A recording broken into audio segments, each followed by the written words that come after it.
दक्षिणे लक्ष्मणो यस्य वामे च जनकात्मजा पुरतो मारुति यस्य तम वंदे रघुनंदनम। प्यारे मित्रों, जय श्री राम, जय माता दी। मित्रों, आज हम आपसे चर्चा करें कि भगवान विष्णु की अति कृपा के फलस्वरूप हम सभी लोग माघ मास महात्म की दिव्य कथा को श्रवण कर रहे हैं। इसमें आज की कथा में हिमकुंडल की कथा आती है। दत्तात्रेय जी महाराज कहते हैं कि हे राजन, तुम्हारे मन के लिए तुम्हें माघ मास के प्राचीन एक इतिहास अर्थात कथा को कहता हूं, ध्यान से सुनो। सतयुग की बात है। वैशक नामक एक धनी वैश्य जिसका हिमकुंडल नाम था, वह वैश्य अत्यंत पवित्र आत्मायुक्त सत्यवादी व्यक्ति था। व्यापार भी उसका अत्यंत सुंदर था और ईमानदारी के साथ में वह व्यापार इत्यादि किया करता था। उसका व्यापार दिन प्रतिदिन बढ़ता गया। व्यापार के साथ साथ वह ईश्वर आराधना में भी लीन रहता था। साधुओं की सेवा करना, दान देना, मेहमानों की सेवा करना, यह उसका कार्य था। और स्नान, ध्यान, दान, पुण्य, ये सब वह करने में निरंतर लगा ही रहता था। परमात्मा की अति कृपा उसके व्यापार पर थी। कालांतर में उसने सहस्त्रों स्वर्ण मुद्राएं कमाई और वह धर्म की कमाई का छठा भाग भी दान कर दिया करता था। प्रभु की कृपा से उसके दो पुत्र हुए। उसने एक का नाम कुंडल और दूसरे का नाम विकुंडल रखा। अपने जीवन में अनेक प्रकार की उसने धर्मशालाएं बनवाई, कुएं बनवाए, बावड़ी बनवाए, वृद्धावस्था आश्रम बनवाए, कुमारी कन्याओं का उसने विवाह कराया, विद्यार्थियों को विद्या का दान दिया और व्यापार करते करते अपने जीवन यापन कर रहा था। परंतु जब अंत समय उसका आया, वृद्धावस्था आ गई और वृद्धावस्था के कारण उसका शरीर काम नहीं करने लगा, तो उसने सब कुछ राज्यपाट अपने पुत्रों को सौंप करके और स्वयं जंगल की ओर चला गया कि अब मैं जाकर के तप करूंगा।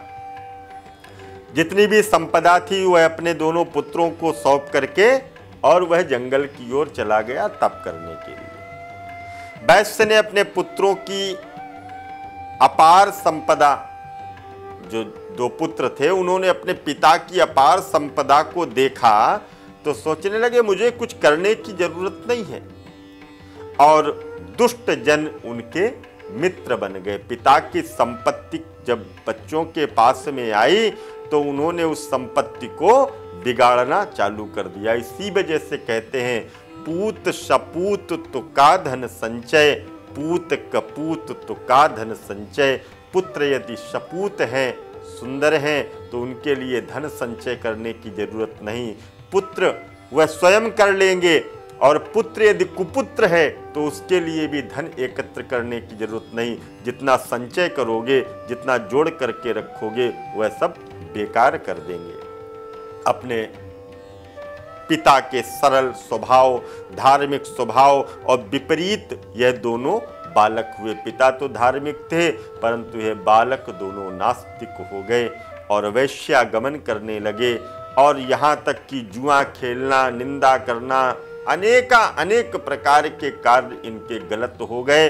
और होता क्या है अंत में कि इन्होंने चोरी करना भी प्रारंभ कर दिया, लोगों से धन भी लेने लगे, कर्जदार भी हो गए। घर में जितना जो कुछ था सब का सब इन्होंने बर्बाद कर दिया। और बुरे आचरण के कारण धीरे धीरे धन इत्यादि जब समाप्त हो गया तो दुखी हो गए और परम दरिद्र होकर के धीरे धीरे चोरी इत्यादि करते हुए कर्जदार होकर के राज भय से उस नगर को छोड़ करके जंगलों में जाकर के रहने लगे। अब वहां जंगल में जब गए तो वहां पर क्या करते, बोलते वहां पर जंगली जानवरों का शिकार करते, उनको मार करके लाते, उनका मांस खाते। एक दिन बड़े भाई को आक्रमण करके किसी सिंह ने ग्रास बना लिया और वह मृत्यु को प्राप्त हो गया। जो छोटा भाई था उसको भी सर्प ने डस लिया और दोनों की मृत्यु हो गई। मृत्यु के पश्चात यमदूत आए, दोनों को यम पासों में बांधा, लेकर के चित्रगुप्त के पास में गए और कहने लगे कि बताओ इनको कौन कौन सा दंड दिया जाए, क्योंकि इन्होंने जीवन में कभी भी सदकर्म नहीं किया, जीवन में कभी अच्छा कार्य नहीं किया। लेखा जोखा दोनों का देखा गया। धर्मराज खाता देख देख करके यमदूतों ने कहा, प्रभु आपके जीवन का खाता देखना इन दोनों के व्यर्थ है, बेकार है, क्योंकि इन्होंने कभी भी अच्छे कर्मों को नहीं किया। परंतु वृद्ध चित्रगुप्त ने उनके जीवन के कर्मों का अवलोकन करते हुए कहा कि कुंडल को महानरक में डाल दो और जो विकुंडल है इसको स्वर्ग की ओर ले जाओ। यमदूत कुंडल को खींचते हुए घोर नरक की ओर ले गए और विकुंडल को चित्रगुप्त की बात को सुन करके आश्चर्यचकित हो रहा था। उसको समझ में नहीं आ रहा था कि हम दोनों ने काम तो एक जैसे किए हैं, परंतु मुझे स्वर्ग और इसको नरक क्यों। परमात्मा के पार्षद आए, यमदूत उसको आदर सहित स्वर्ग की ओर ले जा रहे थे। अंततो गत्वा अपने मन में वह विकुंडल विचार कर रहा था कि मुझको नरक जाना चाहिए और मैं स्वर्ग कैसे जा रहा हूं। ये दिव्य कथा हम आगे के प्रसंग में आपको श्रवण कराएंगे। तब तक के लिए दीजिए इजाजत। जय माता दी, जय मां गंगे।